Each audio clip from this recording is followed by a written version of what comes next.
नमस्कार and hello everyone, hope you all are doing well. तो चलिए आज बात करते हैं एक ऐसे शख्स की जिनका सपना आसमान से भी ऊंचा था, लेकिन जिनके पैर हमेशा भारत की जमीन पर रहे। जी हाँ, हम बात कर रहे हैं डॉक्टर विक्रम साराभाई की। ये सिर्फ एक नाम नहीं है, ये नाम है इंडिया के साइंटिफिक सेल्फ रिस्पेक्ट का, उसके आत्मविश्वास का। हम सब उन्हें father of the Indian space programme के नाम से जानते हैं। बस सच तो ये है कि उनकी शख्सियत इससे कहीं कहीं ज्यादा बड़ी थी। वो एक साइंटिस्ट थे, एक इंडस्ट्रियलिस्ट थे, कला के परखी थे, और इन सबसे बढ़कर वो एक ऐसे विजनरी थे जिन्होंने मॉडर्न इंडिया की नींव रखी, एक एक करके देश के सबसे इंपॉर्टेंट इंस्टीट्यूशंस को बनाया। तो आइए इस महान इंसान की जिंदगी की किताब को खोलते हैं और उनके इस असाधारण सफर को करीब से देखते हैं। अच्छा, तो हम इस सफर पर आगे कैसे बढ़ेंगे? हम डॉक्टर साराभाई की लाइफ स्टोरी को 6 हिस्सों में समझेंगे। और हाँ, हम शुरुआत उनके जन्म से नहीं करेंगे। नहीं, हम शुरुआत करेंगे उस एक ड्रामेटिक पल से जब इंडिया का पहला रॉकेट लॉन्च हुआ, जिसने आने वाले कल की कहानी लिख दी। फिर हम पीछे जाकर देखेंगे कि उनका बचपन कैसा था, उनकी पढ़ाई लिखाई, उनकी साइंटिफिक जर्नी केम्ब्रिज से बेंगलोर तक कैसे रही। और फिर सबसे इंपॉर्टेंट हिस्सा कि कैसे उन्होंने एक आर्किटेक्ट की तरह मॉडर्न इंडिया के इंस्टीट्यूशंस को डिज़ाइन किया, साइंस से लेकर मैनेजमेंट तक। इसके बाद हम इंडिया की स्पेस जर्नी के उन शुरुआती रोमांचक दिनों की बात करेंगे, और आखिर में हम उनकी उस विरासत को समझेंगे जो आज भी आईएसआरओ की हर एक कामयाबी में जिंदा है। तो चलिए टाइम मशीन में बैठिए और मेरे साथ चलिए उस दिन, उस पल में जब एक सपने ने आसमान में अपनी पहली उड़ान भरी थी। ये वो लम्हा था जब भारत ने आने वाले वक्त को, पूरी दुनिया को एक संदेश दिया कि अब हम भी सितारों तक पहुंचेंगे। इमेजिन कीजिए, तारीख है 21 नवंबर 1963। जगह है केरला के समुद्र तट पर एक छोटा सा शान सा मछुआरों का गांव, जिसका नाम है थुम्बा। शाम का वक्त है और नारियल के पेड़ों के बीच से अचानक एक रॉकेट आसमान को चीरता हुआ ऊपर उठता है। ये कोई बहुत बड़ा रॉकेट नहीं था, बिल्कुल नहीं। ये एक छोटा सा साउंडिंग रॉकेट था, नाइकी अपाचे, जिसे अमेरिका से लाया गया था। लेकिन उसकी उड़ान छोटी नहीं थी। वो उड़ान थी 1 करोड़ सपनों की, एक नए नए आज़ाद हुए देश की उम्मीदों की। ये सिर्फ एक साइंस एक्सपेरिमेंट नहीं था, ये डॉक्टर विक्रम साराभाई के उस विश्वास का जीता जागता सबूत था कि साइंस और टेक्नोलॉजी से भारत के आम आदमी की जिंदगी बदली जा सकती है। उस एक लॉन्च ने उस शाम हमेशा हमेशा के लिए आसमान के दरवाजे इंडिया के लिए खोल दिए। अब आपके मन में ये सवाल ज़रूर आ रहा होगा कि आखिर इतना बड़ा सपना देखने की हिम्मत और फिर उसे सच कर दिखाने का जज्बा ये एक इंसान में आता कहाँ से है? इस सवाल का जवाब दोस्तों हमें डॉक्टर साराभाई के बचपन में मिलता है, उनकी परवरिश में, जहाँ ज्ञान और देशभक्ति का एक अनोखा संगम था। विक्रम अम्बलाल साराभाई का जन्म हुआ था 12 अगस्त 1919 को अहमदाबाद में। उनका परिवार उस वक्त के सबसे अमीर और आदरणीय इंडस्ट्रियलिस्ट परिवारों में से एक था। उनके पिता अंबालाल साराभाई और उनकी मां सरला देवी सिर्फ बिजनेस ही नहीं चलाते थे, बल्कि वो आज़ादी की लड़ाई में भी पूरी तरह से शामिल थे। उनका घर, जिसका नाम था द रिट्रीट, वो आज़ादी के दीवानों, देश के सबसे बड़े बुद्धिजीवियों और नेताओं का एक तरह से अड्डा हुआ करता था। आप सोच कर देखिए, एक बच्चा जिसके घर में महात्मा गांधी आज़ादी की रणनीति बना रहे हैं, जवाहरलाल नेहरू आज़ाद भारत के सपने देख रहे हैं, और नोबेल प्राइज़ विजेता सीवी रमन साइंस के रहस्य सुलझा रहे हैं। ऐसे माहौल में विक्रम साराभाई के अंदर बचपन से ही देश सेवा और साइंटिफिक क्यूरियोसिटी, यानी कि वैज्ञानिक जिज्ञासा, के बीज पड़ गए थे। उनकी शुरुआती पढ़ाई भी किसी आम स्कूल में नहीं हुई। उनके पेरेंट्स ने घर पर ही द रिट्रीट नाम से एक स्कूल खोला, जो मॉन्टेसरी के नए तरीकों पर चलता था।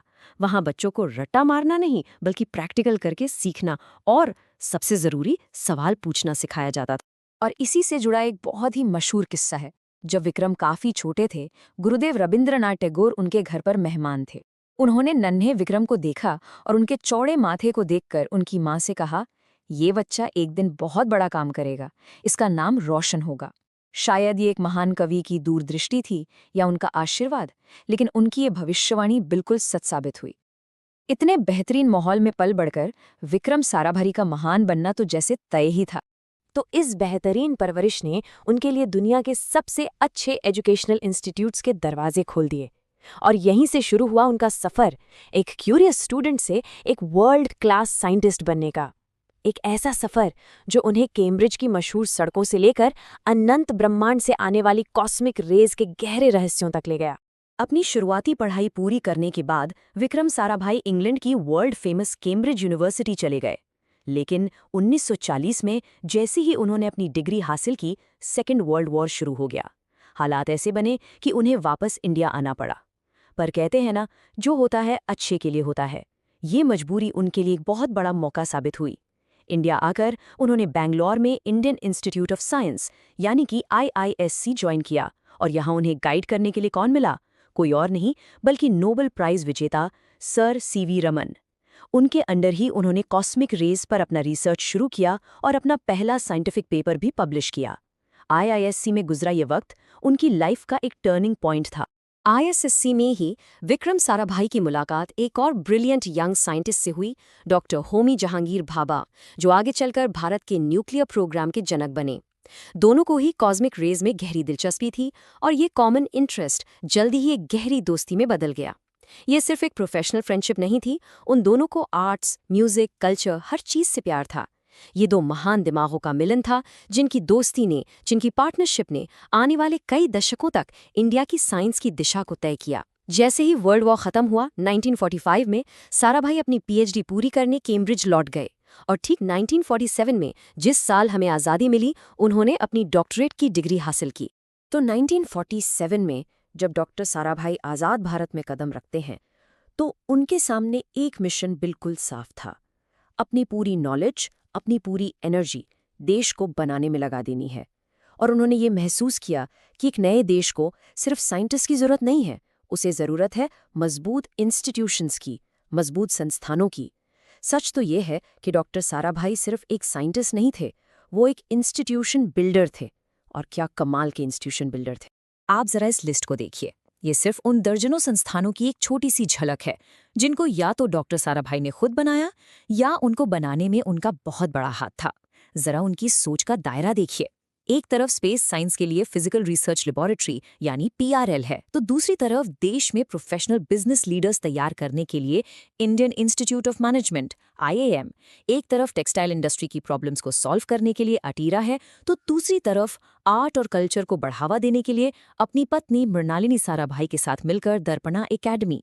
उनका ये साफ मानना था कि एक देश का विकास हर दिशा में होना चाहिए। साइंस, इंडस्ट्री, मैनेजमेंट और कला सबको साथ लेकर आगे बढ़ना होगा। चलिए PRL का ही एग्जाम्पल लेते हैं। क्या आप विश्वास करेंगे कि डॉक्टर साराभाई ने PRL को 1947 में, जब वो सिर्फ 28 साल के थे, अपने घर के ही कुछ कमरों में शुरू किया था? उनका सपना था इंडिया में फंडामेंटल साइंस, खास करके कॉस्मिक रेज पर रिसर्च के लिए एक वर्ल्ड क्लास सेंटर बनाना। और यही PRL आगे चलकर भारत के स्पेस प्रोग्राम की नर्सरी बना, जहां से देश के पहले रॉकेट और पहली सैटेलाइट का आइडिया पैदा हुआ। बिल्कुल इसी तरह डॉक्टर साराभाई को यह एहसास हुआ कि इंडिया के पास नेचुरल रिसोर्सेज हैं, स्किल्ड लोग हैं, लेकिन एक चीज की कमी है, और वो है प्रोफेशनल मैनेजमेंट। वो जानते थे कि अगर इंडिया को एक इंडस्ट्रियल पावर बनना है, तो हमें ऐसे मैनेजर्स की जरूरत है जो बिजनेस को मॉडर्न तरीके से चला सकें। उन्होंने गवर्नमेंट और इंडस्ट्रियलिस्ट्स को एक साथ लाकर हार्वर्ड बिजनेस स्कूल की मदद से अहमदाबाद में इंडियन इंस्टीट्यूट ऑफ मैनेजमेंट यानी IIM की स्थापना करवाई।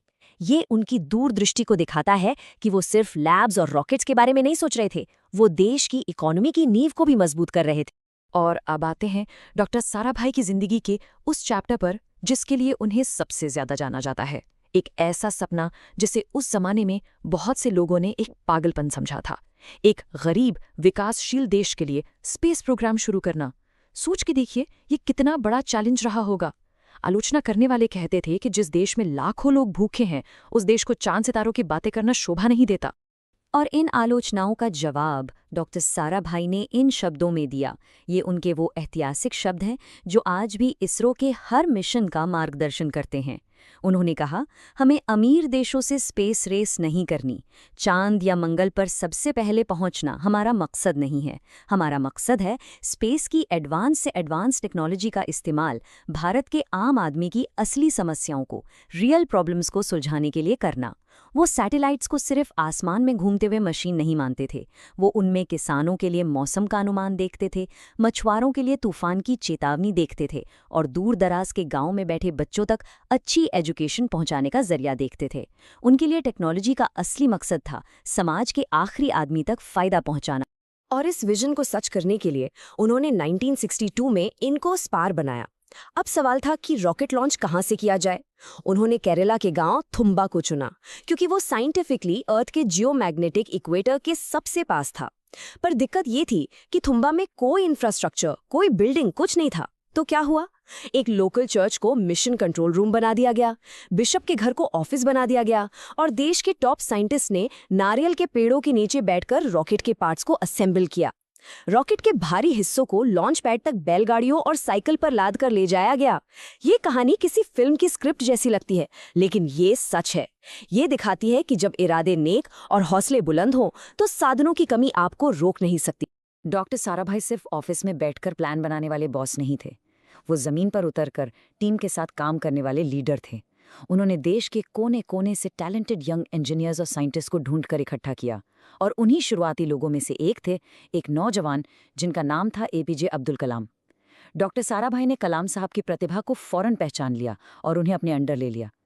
कलाम साहब ने अपनी किताब विंग्स ऑफ फायर में लिखा है कि साराभाई की सबसे बड़ी खासियत ये थी कि वो अपनी टीम को गलती करने से नहीं रोकते थे, वो उन्हें रिस्क लेने के लिए इनकरेज करते थे। अगर कोई मिशन फेल हो जाता तो वो सारी जिम्मेदारी खुद ले लेते थे और जब मिशन कामयाब होता तो सारा क्रेडिट अपनी टीम को देते थे।